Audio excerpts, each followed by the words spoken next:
بسم اللہ الرحمن الرحیم۔ السلام علیکم محترم سامعین اور عزیز طلبہ کرام، امید کرتا ہوں کہ آپ تمام احباب خیر و عافیت سے ہوں گے۔ آج کا ہمارا سبق نمبر 90 ہے، جس میں ہم شاعر سعد بن مالک کو پڑھیں گے۔ ان کا تعارف کچھ یوں ہے کہ یہ عرب کے مشہور شاعر طرفہ بن معبد کا دادا ہے۔ بنو وائل کی جنگ میں قبیلہ حارث پیچھے ہٹ گیا تھا۔ شاعر اس اعراض کرنے پر اظہار کرتا ہے اشعار میں۔ تو آئیے اشعار پڑھتے ہیں اور اسے سمجھتے ہیں۔ وقال سعد بن مالک یا بؤس للحرب التي وضعت أراهط فاستراحوا والحرب لا يبقى لجاحمها التخيل والمراح إلا الفتى الصبار في النجدات والفرس الوقاح والنثرة الحسداء والبيض المكلل والرماح۔ اسی کی تشریح کرتے ہیں اور پھر آگے مزید پڑھیں گے۔ یہ کہتے ہیں یا بؤس للحرب، ہائے جنگ کی شدت۔ یا بؤس کہتے ہیں شدت کو۔ ھذا رجل بائس، یہ آدمی بہت سخت ہے یا شدت کی حالت میں ہے یا پریشان ہے۔ یا بؤس للحرب التی، اس جنگ کی شدت پر ہائے، التی وضعت اراہط فاستراحوا، جس نے میری قوم کی جماعتوں کو ان کے رتبے سے گرا دیا، چنانچہ وہ جنگ کی مشقت سے آرام پا گئے۔ ممکن وہ جنگ میں مارے گئے، فاستراحوا تو انہوں نے راحت اختیار کی۔ جب بندہ مرتا ہے تو اسے سکون مل جاتا ہے دنیا کی مصیبتوں سے، مشقتوں سے۔ تو کہتے ہیں اراہط، اراہط جمع رہط، اور رہط کے بارے میں آپ نے پڑھا ہوگا، الرہط بمعنی قوم، قوم کے معنی میں، اور جماعت کے معنی میں۔ وضعت کہ جس نے گرائے ہیں، قوم بہت سارے اقوام کو، بہت ساری قوموں کو اس جنگ نے گرا دیا اور مار دیا، قتل کر دیا۔ فاستراحوا تو وہ لوگ آرام سے رہنے لگے اور مر گئے، دنیا سے کوچ کر لیا انہوں نے۔ آگے ہے والحرب لا يبقى لجاحمها، ٹھیک ہے۔ جنگ ایسی چیز ہے کہ اس کی سختی کے وقت تکبر اور مستی باقی نہیں رہتی۔ کہتے ہیں والحرب لا يبقى، اور جنگ نہیں چھوڑتی، لجاحمها، جاحم کہتے ہیں بھڑکتی ہوئی چنگاری، یعنی بھڑکنا۔ اگر کوئی آدمی تخیل یا اسی طرح تکبر اور بھڑکتا ہے تو جو جنگ کا بھڑکنا ہے وہ بڑے بڑے تکبر والوں کو یعنی چت کر دیتا ہے یا چت کر دیتا ہے، یعنی اس کو بہت گرا دیتا ہے اور اس کو کمزور بنا دیتا ہے۔ والحرب لا يبقى لجاحمها التخیل، نہ وہ پھر خیالہ کرتا ہے، والمراح، اور نہ اس میں کوئی چستی باقی رہتی ہے۔ تو اس سے مراد کیا ہے کہ اس کی مستی اور اس کا تکبر مل یا میٹ ہو جاتا ہے، خاک میں مل جاتا ہے۔ تو جنگ انسان کو اس کے تکبر اس سے نکال دیتا ہے۔ جاحم یہاں پر ہم کہیں گے کہ بندہ جو بھی جنگ میں گھستا ہے اس کی تکبر اور اس کی مستی نکل جاتی ہے، ٹھیک ہے۔ جاحم الذی يدخل فی الحرب الا الفتى الصبار فی النجدات، مگر سختیوں میں صبر کرنے والا نوجوان، والفرس الوقاح، اور مضبوط سم والا گھوڑا، ایسا فرس، ایسا گھوڑا، الوقاح الشدید الحافر، جس کے قدم بہت سخت ہوتے ہیں اور سم والے ہوتے ہیں، ٹھیک ہے۔ الا الفتى، وہ نہیں ٹوٹتا اور وہ کمزور نہیں پڑتا، الصبار، جو صبر کر، فی النجدات، مشکل حالات میں، سختی کے حالات میں جب وہ صبر کرتا ہے تو اس کا عزم کبھی پست نہیں ہوتا، ہمت پست نہیں ہوتی۔ والنثرة الحسداء البیض، کہتے ہیں اور تنگ حلقوں والی کشادہ زرہ، اور زرہ کے ساتھ جڑا ہوا خود اور نیزے، یہ بھی کیا ہوتے ہیں؟ ختم ہو جاتے ہیں۔ یعنی یہ چیزیں تو جنگ میں باقی رہ سکتی ہیں، اس کے علاوہ تکبر وغیرہ کچھ کام نہیں آ سکتا۔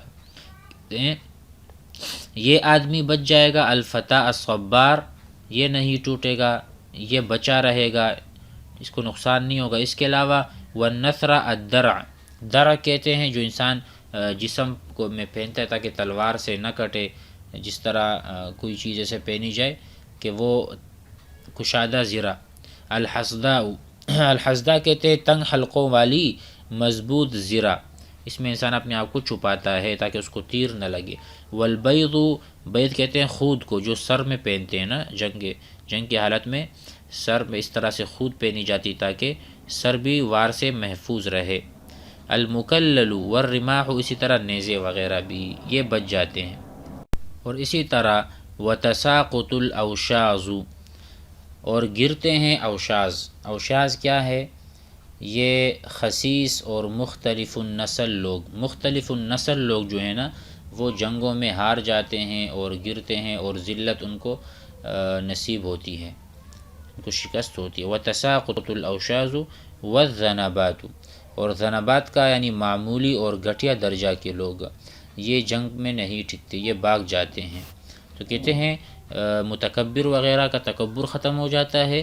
وتساقط، اور یہ بھی گر جاتے ہیں میدان میں، جو کہ مختلف النسل اور گھٹیا لوگ ہوتے ہیں۔ اذا جہد الفضاح، اور جب فضیحت اور رسوائی اپنے عروج و انتہا کو پہنچتی ہے تو یہ بھی گر جاتے ہیں۔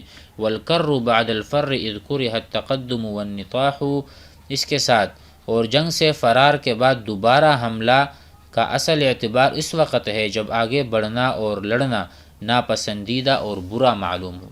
الکر کہتے ہیں واپس لوٹنا، مطلب بندہ تھوڑا سا بھاگا تو اس کے پیچھے لشکر بھاگا، پھر وہ دوبارہ پلٹ کے آیا، یعنی جھپٹنا پلٹنا، لہو گرم کرنے کا ہے ایک بہانہ، جو وہ شعر ہے علامہ اقبال مرحوم رحمہ اللہ کا۔ تو کہتے ہیں والکر بعد الفر، دوبارہ لپٹنا یا دوبارہ سے آنا، بعد الفر بعد الفرار، بھاگنے کے بعد۔ اذ کرہ التقدم والنطاح، وہ تو اس وقت ممدوح ہے اور اچھا لگتا ہے جب انسان کو پتہ ہو کہ ابھی میں مارا جاؤں گا، اور اس کو پتہ ہوتا ہے کہ میں آگے بڑھوں گا تو میں مارا جاؤں گا، تو اس وقت آگے بڑھنا اور حملہ کرنا یہ بہت اچھا لگتا ہے۔ النطاح کہتے ہیں ناطحہ مناطحۃ، سینگوں سے مارنا، یہاں اس سے بطور استعارہ قتال کرنا مراد ہے، یعنی جب قتال ہو رہا ہو تو آپ کا دل نہیں چاہتا کہ آپ قتال کریں، تو ایسی حالت میں آگے بڑھنا ہی شجاعت کی دلیل ہے۔ کشفت لہم عن ساقہا وبدا من الشر الصراح، جنگ نے اس کے لیے اپنی پنڈلی ظاہر کر دی، یعنی معاملہ سخت ہو گیا اور خالص شر ظاہر ہو گیا۔ کشفت، کیونکہ جنگ نے اپنی پنڈلی دکھا دی۔ وکشفت عن ساقہا، ٹھیک ہے، ساق یہ کنایا ہے کہ جنگ اپنی شدت پر ہے، جس سے قرآن میں آتا ہے یوم یکشف عن ساق، قیامت والے دن جب پنڈلی کھلے گی، یعنی ہولناک مناظر آئیں گے تو انسان کا دل اور کلیجہ پھٹ جائے گا۔ وبدا وظہر من الشر الصراح، یعنی خالص شر سامنے ہے، جب سامنے جنگ ہو رہی ہو اور سر کٹ رہے ہوں، نیزے آ رہے ہوں، تو آپ کیسے اندر جا سکتے ہیں؟ تو اس وقت جانا ہی بہادری کہلاتا ہے۔ فالہم بیضات الخدور ری ہناک لن نعم المراح، اور کہتے ہیں کہ چنانچہ وہاں ہمارا مقصود پردہ نشی گوری عورتوں کو قید کرنا تھا، نہ کہ وہ چوپائے جو شام کے گھر لائے جائیں، کیونکہ عورتوں کے قید کرنے میں دشمن کی زیادہ رسوائی تھی بنسبت جانوروں کے قید۔ تو کہتے ہیں فالہم، وہاں پر جو ہمارا مہام یا ہمارا مہمہ تھا، ہماری جو کوشش تھی اور مشن تھا، بیضات الخدوری، ایسی عورتیں جو کہ خدور میں، چادروں میں چھپی ہوئی تھیں، ان کو قید کرنا تھا۔ ہناک لن نعم المراح، نہ کہ وہ چوپائے، وہ اونٹنیاں یا وہ گھوڑے جو لائے گئے تھے اس جنگ میں۔ ہماری مراد یہی تھی کہ اگر ہم عورتوں کو قید کر لیں، اسیر کر لیں، تو اس میں دشمن کی زیادہ ذلت ہوتی ہے۔ تو کہتے ہیں کہ ہمارا مقصد وہ تھا، پردہ نشی گوری عورتوں کو قید کرنا تھا۔ آگے کہتے ہیں بئس الخلائف بعدنا اولاد یشکر واللقاح، لشکر اور قبیلہ لقاح کی اولاد ہمارے بعد ہمارے برے جانشیں ہیں کہ انہوں نے لڑائی میں حصہ نہ لیا۔ یہ بئس الخلائف یعنی بئس الخلیفہ، یہ برے خلیفہ ہیں ہمارے بعد جو ہماری قوم بچی ہے، وہ انہیں ہمارے ساتھ نہیں دیا۔ اولاد، ایسی اولاد ہیں یشکر واللقاح، کہ جنہوں نے شرکت نہیں کی۔ تو قبیلہ بنی حنیفہ کا لقب ہے لقاح، یہ جو لقاح ہے یہ قبیلہ بنی حنیفہ کا لقب ہے کہ یہ بہت برے ہیں، یہ ہماری اولاد میں سے ہیں، ہمارے اس میں نسل میں سے ہیں، لیکن جنگ میں شرکت نہیں ہوئے، تو یہ بہت برے ہیں۔ من صد عن نیرانها فأنا ابن قیس لا براح، کہتے ہیں کہ جس نے جنگ کی آگ سے منہ پھیرا، من صد، صد یصد صدود یعنی بند کرنا، صد المکان جگہ کو بند کر دیا، فالمکان مسدود، صد بمعنی اعرض، اعراض کرنا بھی آتا ہے۔ من صد عن نیرانها، جو جنگ کے آگ سے اعراض کرے گا یعنی جنگ میں نہیں کھودے گا، جنگ کی آگ میں نہیں کھودے گا، فأنا ابن قیس لا براح، تو میں ابن قیس ہوں، الگ نہیں ہوں گا جنگ سے، یعنی میں ابن قیس ہوں، میں قیس کا بیٹا ہوں، میری عزت اسی میں ہے کہ میں جنگ سے الگ نہیں ہوں، میں جنگ کے اندر کود پڑوں گا، اگرچہ بہت زیادہ آگ بھڑک رہی ہو اور بہت زیادہ جنگ گھمسان کی جنگ ہو رہی ہو۔ صبراً بنی قیس لہا، کہ بنو قیس جنگ پر صبر کرو، حتی تریحوا او تراحوا، یہاں تک کہ تم دشمنوں کو قتل کر کے آرام پہنچا دو یا تم کو راحت پہنچائی جائے، یعنی اگر دشمن تمہیں موت کی لمبی نیند سلا دے، یعنی جنگ لڑتے رہو حتیٰ کہ یا تم مر جاؤ یا دشمنوں کو مار دو، حتی تریحوا، یہاں تک کہ تمہیں ان کو راحت پہنچاؤ، او تراحوا، یا تمہیں راحت پہنچائی جائے، یا تم مرو یا وہ مرو، اس لیے جنگ پر صبر کرو اے بنی قیس۔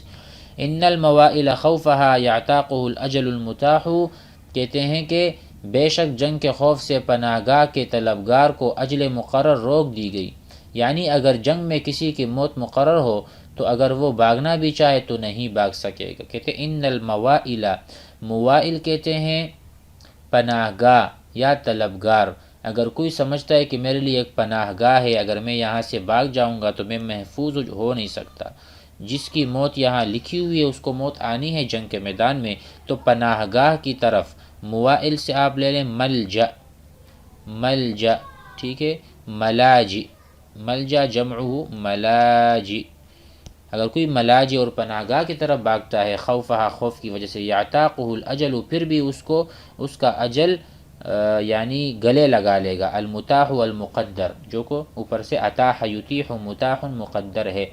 ہیہات حال الموت دون الفوت، کہتے ہیں اب یہاں پر کہہ رہے ہیں ہیہات بمعنی بعودا، بہت دور ہے یہ بات، حال الموت دون الفوت، اب ہم بھاگ نہیں سکتے کیونکہ ہمارے اور موت کے درمیان تلواریں آ چکی ہیں، اب ہو سکتا ہے کہ ہمیں موت آ جائے یا ہم نہیں بچ سکتے، کہہ رہے ہیں یعنی اب بھاگ کر بچ جانا ممکن نہیں کہ موت درمیان میں آ گئی، کیونکہ تلوار نیام سے نکل چکی ہے۔ کہتے ہیں حال الموت، حال یحول، حائل ہونا، درمیان میں آ جانا، حال یحول، دون الفوت، اب بھاگنا نہیں ہو سکتا، وانتضی السلاح، کیونکہ تلواریں نیام سے، انتضا ینتضی بمعنی سلا یسلو، سل السیف، تلوار کو نکال دیا باہر، سل یسل، ٹھیک ہے۔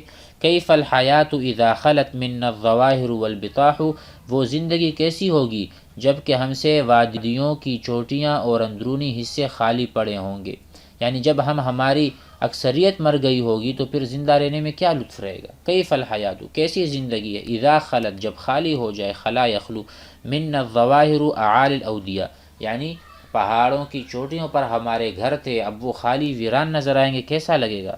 وبطون الاودیہ، اسی طرح جو نچلا یا نچلائی پہاڑ ہیں یا زمینی سطح ہے وہ خالی ہوگی تو کیسا لگے گا۔ این الاعزۃ والاسنۃ، کہاں گئے معزز لوگ، الاعزہ عزت دار لوگ، والاسنۃ کہاں گئے نیزے، اسنہ جمع سنان، سنان کہتے ہیں نیزے کو، عند ذلک والسماح، اور اصحاب سخاوت کہاں گئے، یعنی افسوس کہ سب مر گئے، اب ہمیں انتقام لینا چاہیے۔ اس شعر کا ایک مطلب یہ بھی ہے کہ جو سیاق کلام اور پہلے شعر کے مطابق ہے وہ یہ ہے، جب ہم سے وادیاں خالی ہو جائیں گی تو اس وقت کہاں ملیں گے معزز لوگ، نیزے اور سخاوت۔ تو کہتے ہیں کہ عزیز لوگ بھی ہم میں نہیں رہے، معزز لوگ بھی نہیں رہے، نیزے بھی نہیں رہے، اب اس کے علاوہ سخی لوگ بھی نہیں رہے تو ہماری زندگی گزارنے کا مطلب ہی کیا ہے؟ تو آؤ لڑتے ہیں، اور اے بنی قیس صبر کرو، صبر جنگ پر، یا تو تم راحت پاؤ یا ان کو راحت پہنچا دو۔ امید ہے کہ آج کا سبق بھی سمجھ میں آ گیا ہوگا۔ والسلام علیکم۔